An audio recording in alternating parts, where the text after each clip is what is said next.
The Galactic Academy of Defense prided itself on three things: its impeccable reputation, its state-of-the-art facilities, and its remarkable ability to transform the galaxy's finest into the galaxy's deadliest. Located in the artificial ring system of Epsilon Eridani, the Academy's gleaming spires and orbital docking arrays served as a monument to interstellar cooperation. Or at least, that's what the brochure claimed. In reality, it was more accurately described as a monument to the galaxy's collective superiority complex. "Welcome, future defenders of galactic peace," announced Commander Zix-Valan, a seven-limbed Arthenian whose exoskeleton gleamed with decorative military engravings. His mandibles clicked in what passed for a smile among his kind. "You represent the finest warriors from 37 species across 12 spiral arms. You are the elite." The training hall buzzed with the sounds of various respiratory systems expressing approval. Hisses, clicks, telepathic affirmations, and one particularly enthusiastic gurgle from a semi-aquatic Mercian in the front row. The commander's compound eyes swept across the assembled students before pausing momentarily on the back corner. Well, 36 elite species and one experimental addition. Scattered laughter rippled through the room as attention shifted to the humans sitting quietly in the last row. Humans, or Terrans as the galactic community preferred, though they couldn't quite pronounce it correctly, were the galaxy's newest oddity. Earth had been classified as a Class 12 Deathworld, a planet so absurdly hostile that most species considered its evolution of sentient life a statistical impossibility. Imagine evolving on a planet that's constantly trying to poison you, crush you, drown you, burn you, freeze you, and shake you to death, sometimes all within the same solar rotation, was how the Academy's xenobiology instructor described it during orientation. Then add apex predators around every corner and atmospheric oxygen levels that would be considered combustible on most civilized worlds. The human, a compact female specimen with close-cropped dark hair and eyes that reflected the room's blue lighting in an unsettling way, didn't react to becoming the center of attention. She continued reviewing tactical schematics on her datapad, seemingly oblivious to the curious and dismissive glances cast her way. Next to her sat Deverick, a Centaurian exchange student whose species prided themselves on their muscular physiology and gravitational adaptability. "Don't take it personally," he whispered. "They're just not used to seeing a species whose greatest evolutionary advantage is stubborn refusal to die appropriately." The human's lips curved slightly. Not quite a smile, but an acknowledgement. "Now," Commander Zix-Valan continued, mandibles clicking with anticipation, "today's training will separate the warriors from the bureaucrats. The simulation chamber has been programmed with our most challenging combat scenario, the Zerovian Gauntlet." A collective groan emanated from several species simultaneously. The Academy's infamous simulation was known for humbling even the most promising recruits. As the commander began explaining the parameters, the human finally looked up from her data. Her eyes, unreversingly focused by galactic standards, locked onto the simulation chamber doors. For the briefest moment, something that might have been anticipation flickered across her otherwise composed features. Commander Zix-Valan's mandibles twitched with barely concealed self-satisfaction as he activated the holoprojector. A three-dimensional rendering of the simulation chamber materialized in the center of the training hall, rotating slowly to showcase its fiendish complexity. "The Zerovian Gauntlet," he announced with theatrical gravity, "represents the pinnacle of tactical challenge design. It has been calibrated to test not merely your combat reflexes, but your strategic adaptation, environmental awareness, and," he paused for dramatic effect, "your psychological resilience." A ripple of tension spread through the assembled trainees. Even the normally unflappable Mercian's gill flaps pulsed rapidly. The current Academy record stands at 4 minutes and 17 seconds, set by war champion Dravkurex of the Crax Hegemony. The commander gestured to a gleaming plaque near the entrance. War champion Dravkurex went on to lead the successful defense of the Cygnus Arm during the Hive incursion. Perhaps one of you might demonstrate similar potential. The simulation chamber itself was a marvel of galactic engineering. Quantum probability fields merged with hard light projectors and neural interface systems to create environments so realistic that injuries sustained within could trigger genuine neurological pain responses. The chamber's walls contained over 3 million adaptive nanoprojectors, each capable of generating matter-energy constructs, accurate down to the molecular level. Parameters for today's challenge, continued the commander, manipulating the hologram to reveal a labyrinthine interior. 15 combat drones with adaptive tactical algorithms. Environmental hazards including variable gravity wells, atmospheric composition shifts, and thermal fluctuations. Your objective? Reach the central control node and deactivate the master protocol. He glanced up, savoring the growing unease. Simple enough, yes? The multi-species class responded with varying degrees of confidence. The draconian contingent hissed with anticipation, their scales shimmering with electrochemical signals of eagerness. Several quantum symbionts flickered nervously between matter states. The Centaurian exchange student nodded thoughtfully, already mapping trajectories through the holographic maze. Simulation is programmed to escalate difficulty proportionate to your demonstrated capabilities, the commander added. In other words, the better you perform, the harder it becomes. An elegant way to ensure that even the most gifted among you will be appropriately challenged. His compound eyes swiveled meaningfully toward the Arcturian twins, whose psionic abilities had made previous simulations embarrassingly trivial. What happens if we die in there? Asked a nervous Proximan whose gelatinous form quivered slightly. Your neural interface will terminate the simulation, the commander replied. After recording your failure in exquisite detail for later review, of course. Near the back, someone muttered, "Bet the human doesn't last 30 seconds. Muffled laughter followed. The commander continued, seemingly oblivious to the comment. What makes the Zerovian gauntlet particularly challenging is its adaptive intelligence. The simulation analyzes your species-specific capabilities and generates countermeasures in real time. He expanded a section of the hologram to reveal sentry nodes positioned throughout the chamber. These tactical analysis modules will scan you continuously. Use strength against the Phobos drones and they'll switch to ranged attacks. Demonstrate speed and the environment will generate impediments. Display tactical planning and the enemy will become unpredictable. The human in the back row studied the hologram with quiet intensity, occasionally making subtle notes on her data. In essence, the commander concluded with obvious relish, the gauntlet learns how you fight and ensures that your strengths become irrelevant. Only those with true adaptability will succeed. He deactivated the hologram with a theatrical flourish. You will proceed in order of your entrance examination rankings. Prepare yourselves accordingly. As the trainees dispersed to ready their equipment, the human remained seated, motionless except for her eyes, which continued to analyze the now absent hologram as if still perceiving its secrets. The first competitor, a Hydrosian named Flux, practically poured himself into the simulation chamber. His amorphous body, capable of assuming virtually any shape, seemed ideally suited for the challenge.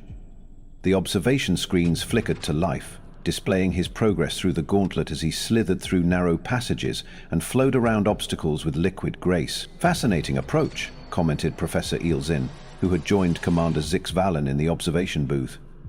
Using surface tension to avoid the pressure sensors, 8 minutes later, Flux emerged, his normally blue-tinted form slightly paler. The thermal vents, he bubbled dejectedly.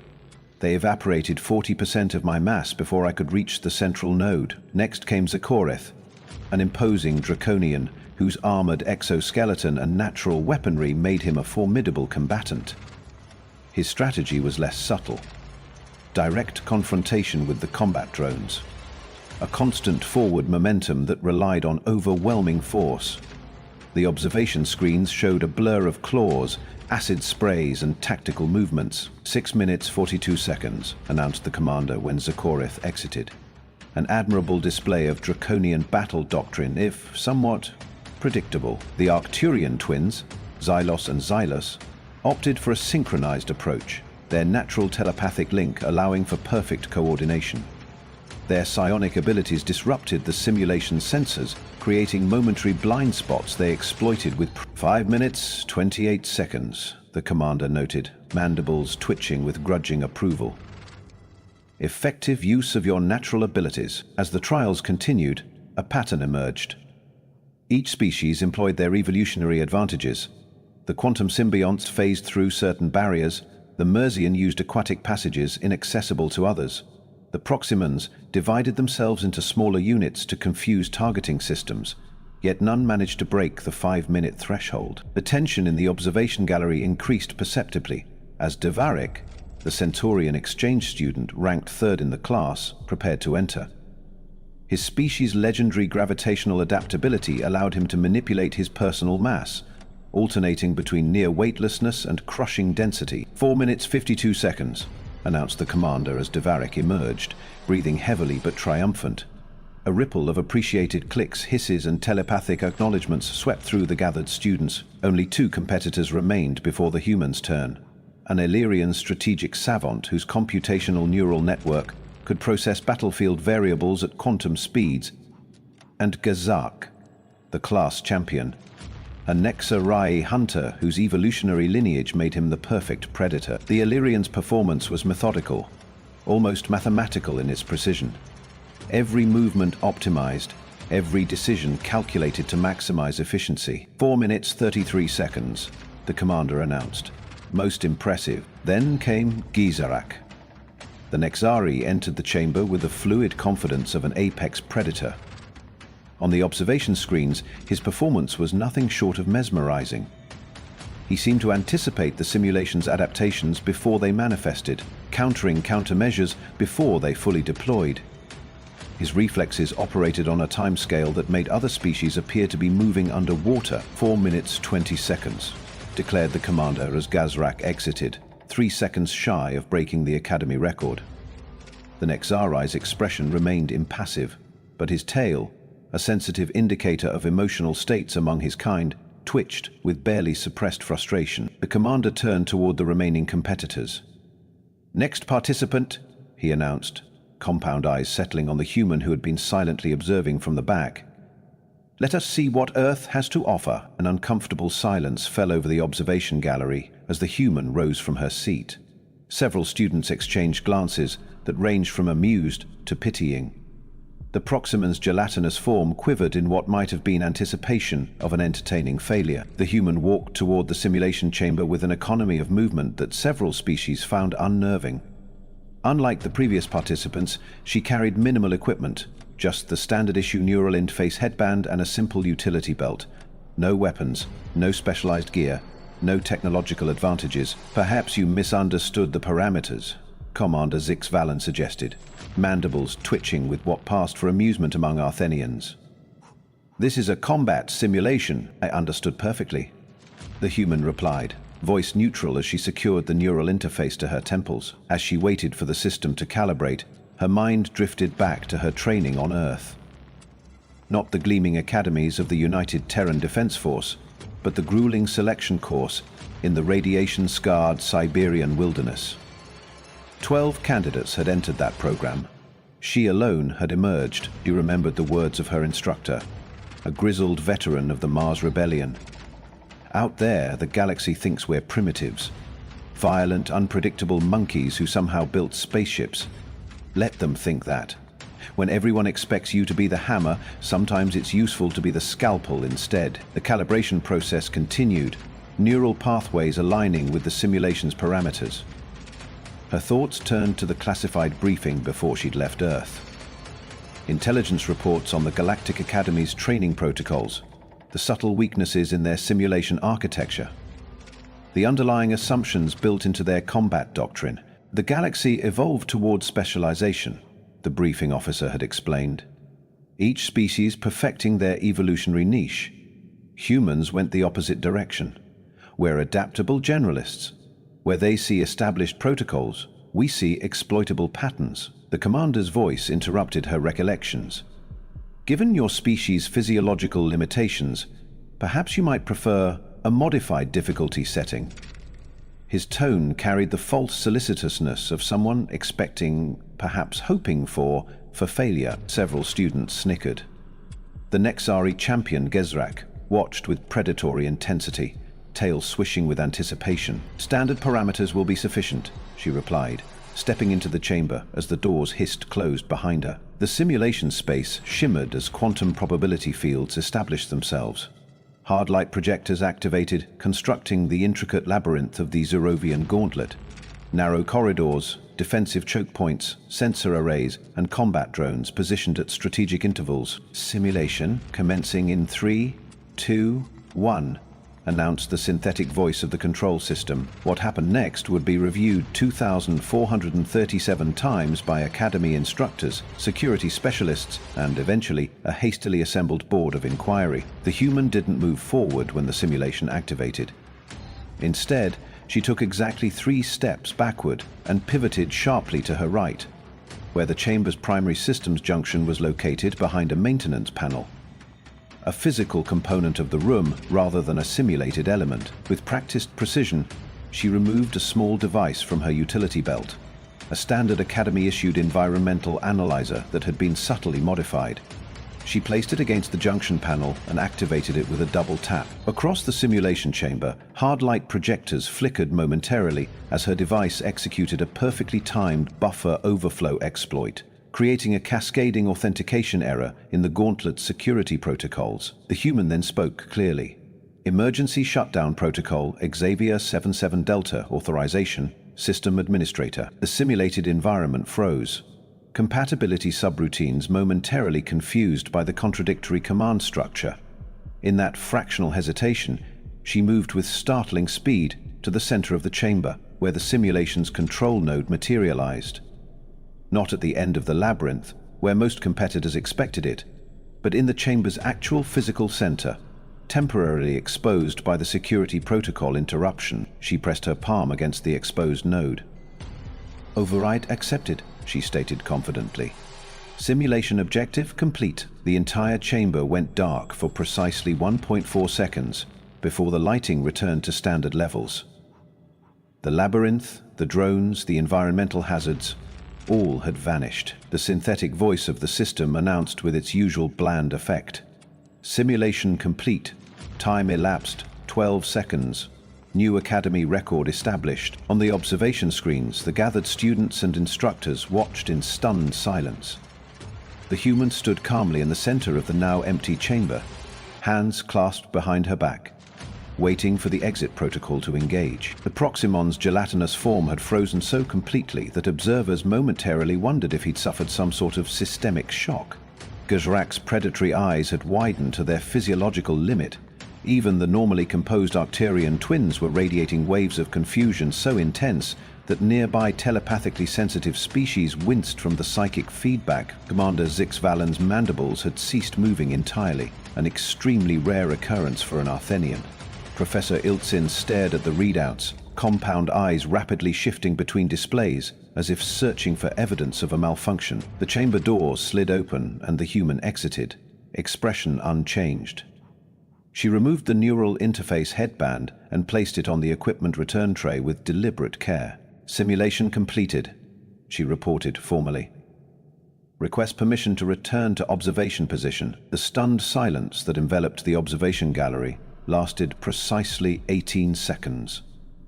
A new Academy record for collective speechlessness among a group containing 17 telepathic species. Then, predictably, chaos erupted. "System malfunction," declared Professor Yalksin, 6 appendages simultaneously manipulating different diagnostic interfaces. "The simulation must have experienced a critical failure." "Impossible," countered Commander Zigzalen, though his mandibles clicked with uncertainty. "The Zerovian gauntlet has run flawlessly for 73 standard cycles." The Nexarii champion Guzarak hissed with barely contained outrage. "The human cheated. There is no legitimate method to complete the objective in 12 seconds. Diagnostic routines illuminated the observation screens. Complex algorithms searching for evidence of system failure or tampering. Students clustered beneath the displays, a cacophony of theories spreading through the group in various communication modes: verbal, telepathic, pheromonal, and electromagnetic. Devarik, the Centaurian exchange student, remained quiet, studying the human with newfound interest as she returned to her seat. Expression still neutral, save for the faintest suggestion of amusement at the corners of her mouth. "Preliminary diagnostics complete," announced Professor Yeltsin after several minutes of increasingly frantic analysis. The simulation functioned as designed. Commander Zixvalen's exoskeleton paled slightly. "Explain." The professor's compound eyes swiveled toward the simulation chamber, then back to his diagnostics. "The human didn't complete the simulation as designed," he said slowly, realization dawning. "She completed it as built." "Clarify," demanded the commander, mandibles clicking with increasing agitation. Professor Yeltsin's voice took on the reluctant tone of someone discovering an embarrassing truth. "The Zerovian gauntlet, like all our simulations, contains administrative protocols. Emergency overrides, maintenance functions, calibration sequences. These are physical components of the chamber, not elements of the simulation itself. Comprehension spread through the observation gallery in waves, species by species. The Arcturian twins were first, their advanced cognitive abilities quickly grasping the implications. Their telepathic revelation triggered understanding among the other, psionically sensitive students. The ripple continued until even the Proximans, evolutionarily predisposed toward methodical thought processes, understood what had happened. "You mean to tell me," Commander Zixvalen said with dangerous precision, "that the human bypassed the entire simulation by exploiting an administrative override?" "Not exactly bypassed," corrected Professor Yeltsin. "According to the logs, she executed a precisely timed buffer overflow exploit using a modified environmental analyzer, creating a momentary authentication confusion in the security protocols.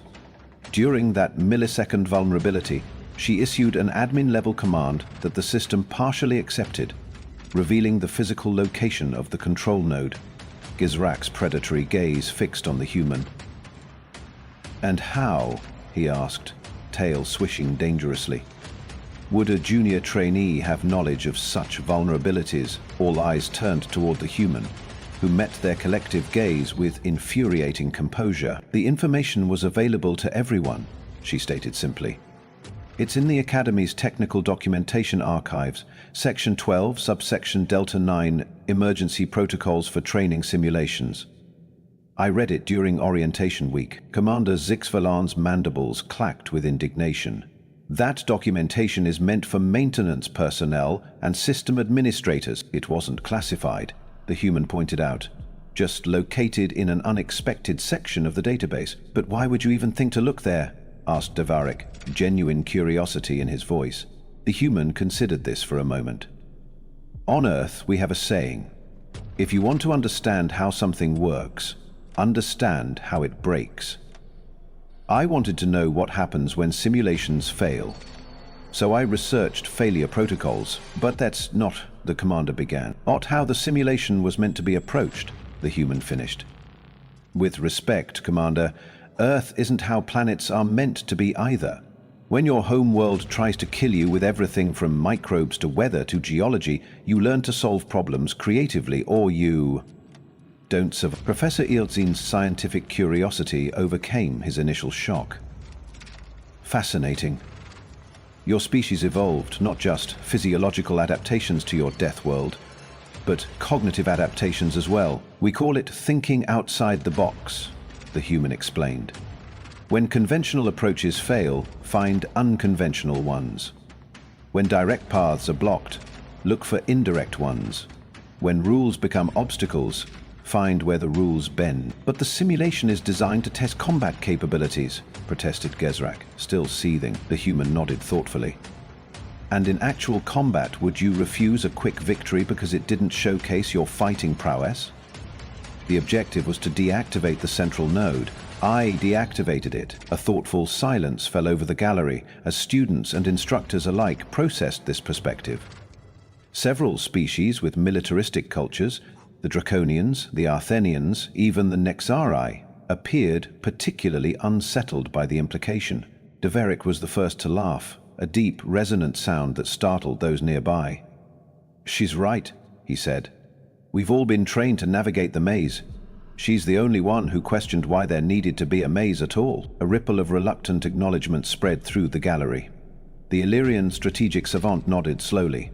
computational neural network reassessing fundamental assumptions. Even Gazar's tail had stopped its agitated swishing, his predatory instincts recognizing the adaptational advantage in such thinking. Commander Zix-Valan's mandibles worked silently for several moments before he spoke. "Professor, verify that no simulation parameters were violated. If the human's access conformed to system capabilities, we must acknowledge the result." "Already confirmed," replied Professor Ilksin, reviewing the final diagnostic report. "The simulation registered a legitimate completion. Unorthodox, unprecedented, but legitimate." The commander turned to face the human, exoskeleton rigid with what might have been reluctant respect. "It seems, trainee, that you have established a new Academy record. 12 seconds. Commander Zix-Valen stood before the assembled class, mandibles working through what must have been an impressive internal struggle. The Arthenian military tradition stretched back 17 millennia, with precise protocols for virtually every conceivable situation. There was, however, no established protocol for acknowledging that a supposedly inferior species had just made a mockery of your most cherished training procedure. "Attention," he finally announced, exoskeleton clicking as he assumed a formal posture. "It is my duty to officially recognize trainee," he paused, compound eyes flicking to his datapad to confirm the human's designation, "Trainee Chen as the new record holder for the Zerovian Gauntlet. Completion time 12 seconds. He gestured toward the commemorative plaque near the entrance. "Your designation will replace that of War Champion Dravkorex." The human nodded with understated acknowledgement, the gesture somehow more disquieting than any celebration would have been. "Further," continued the commander, "the Academy administration has requested a comprehensive review of all simulation protocols and administrative overrides." The slight hesitation in his voice suggested that "requested" might be a generous interpretation of whatever communication had transpired with his superiors. Professor Iltsin cleared his throat with a sound like grinding pebbles.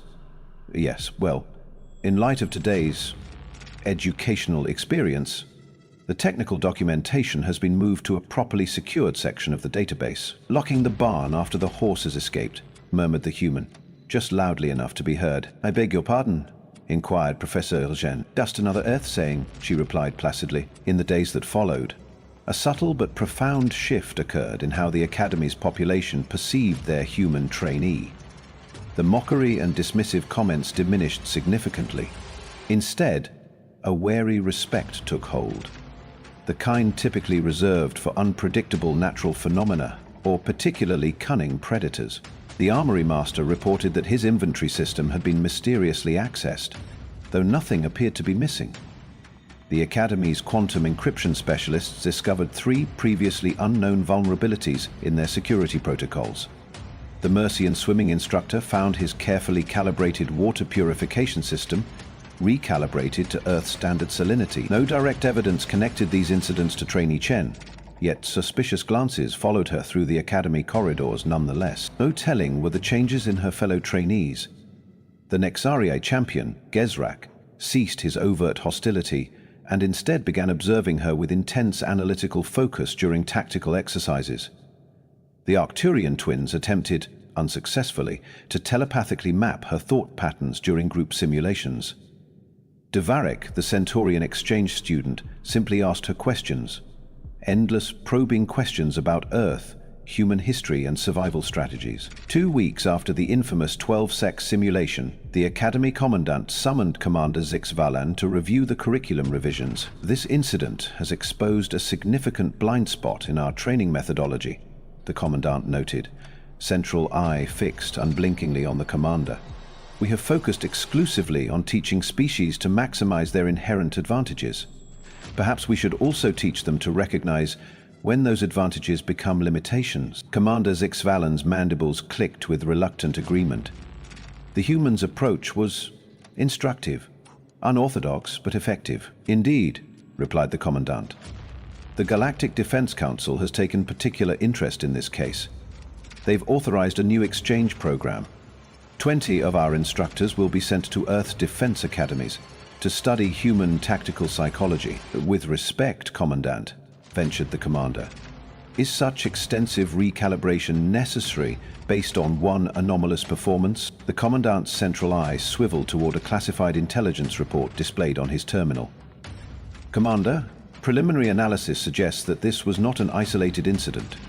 Human military academies apparently have an entire training division devoted to what they call unconventional problem solving and asymmetric advantage creation. You mean cheating, suggested Commander Zix Valen. I mean winning, corrected the Commandant. And there's more. According to our intelligence sources, human military doctrine includes a concept called acceptable parameter violation, meaning they systematically identify which rules can be advantageously broken with minimal consequences. The Commandant's voice carried a note of grudging admiration. An entire species that essentially institutionalizes thinking outside conventional boundaries as a survival strategy. Fascinating, if somewhat unnerving. 1 month after establishing her record, Trainee Chen sat quietly in advanced tactical theory, listening as Commander Zix Valen introduced a new module titled Adaptive Problem Solving Across Ecological Contexts. His compound eyes briefly met hers. Before continuing with the presentation, today's session will examine how evolutionary environments shape cognitive approaches to tactical challenges, he announced. We begin with an analysis of species originating from Class 10 through Class 12 Deathworlds. The holoprojector displayed comparative ecological data from several planets, with Earth prominently featured. The human allowed herself a small smile. Beside her, Devarik leaned closer. You've caused quite the upheaval, he whispered. Half the instructor corps is re-evaluating centuries of established doctrine. Good, she replied simply. The Galactic Defense Council assigned 5 xenopsychologists to study your species' cognitive patterns, he continued. They're calling it the Deathworld Initiative. The human's expression remained neutral, but her eyes reflected quiet amusement. Perhaps they'll learn something they already have, Devarik acknowledged. The running theory is that constant survival pressure on Earth created what they're calling lateral threat response, the ability to identify unconventional solutions when conventional ones fail. We just call it not dying, she replied dryly. At the term's conclusion, the Academy administration announced a comprehensive overhaul of the Xeravian Gauntlet simulation. The revised version would feature randomly generated administrative protocols, quantum encrypted override functions, and a completely redesigned security architecture. When the updated simulation was finally unveiled 3 months later, the entire Academy gathered to witness its inaugural run. Special observers from the Galactic Defense Council attended, along with technical specialists and security experts from 17 allied systems. Commander Zix Valen personally introduced the new, completely secure Gauntlet 2, emphasizing its impenetrable defenses and adaptive countermeasures specifically designed to prevent exploitation of system functions. This simulation, he concluded with evident satisfaction, represents the absolute pinnacle of tactical challenge design. It has been tested against every known bypass method and exploit. The Academy is confident that it will provide a truly meaningful assessment of combat capabilities for years to come. The gathered dignitaries nodded approvingly. In the back row, Trainee Chen raised her hand. Yes, Trainee, the commander acknowledged, mandibles twitching slightly. Request permission to attempt the new simulation, she said. A ripple of anticipation spread through the assembly. Commander Zix Valen's compound eyes narrowed fractionally. Permission granted, he replied after a brief hesitation. Though, I should warn you, this version has been specifically designed to counter unconventional approaches. The human nodded politely as she rose from her seat. Understood, Commander. As she walked toward the simulation chamber, she paused briefly beside Devarik. Time me, she whispered, eyes gleaming with the quiet intensity that her classmates had come to recognize and respect. Devarik's chronometer was ready before she reached the chamber doors. The Galactic Academy was about to receive another lesson in the dangers of underestimating species from Deathworlds.